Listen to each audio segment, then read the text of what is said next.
It's a great deaf movie. guy who can read lips is like, is she saying ship or shit? Yeah.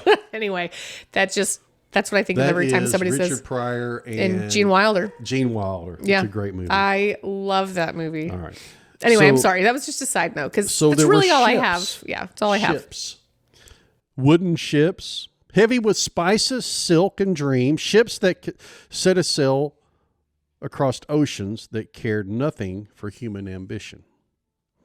For every captain who returned home wealthy, another never returned at all. Oh, that is deep and sad. And so merchants, worried that one good storm could erase a lifetime of work, began meeting in dim taverns and smoky back rooms, wondering how to tame uncertainty. They discovered something remarkable.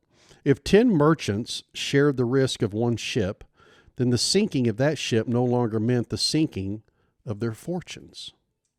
That idea, pretty simple, pretty brilliant, was the seed.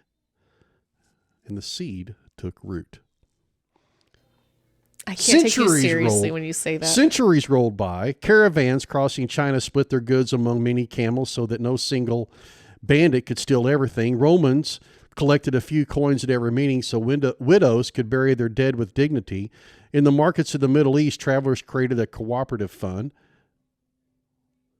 Different lands, different languages, yet the same human desire. If trouble finds you today, then I will help. If trouble finds me tomorrow, you will help. What's this sound like? It sounds like insurance, Dennis. Sounds like insurance.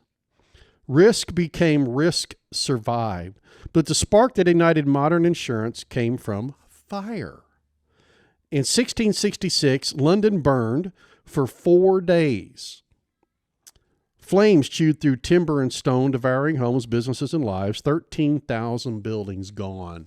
Wow.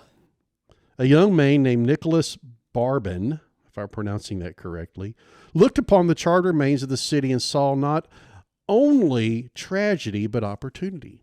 He created the first fire insurance company, assigning teams after team of red-coated firefighters to properties whose owners had paid his premium.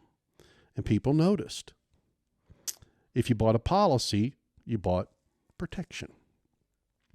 A new business was born. Then came a coffee house on Tower Street, a noisy, cramped place where sailors bragged about storms they survived and merchants whispered about storms they feared.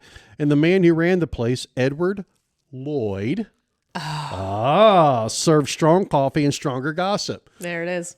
What do you think that is? Lloyd's of London, Lloyd's baby. of London, Absolutely. one of the oldest, if not 100%. the oldest.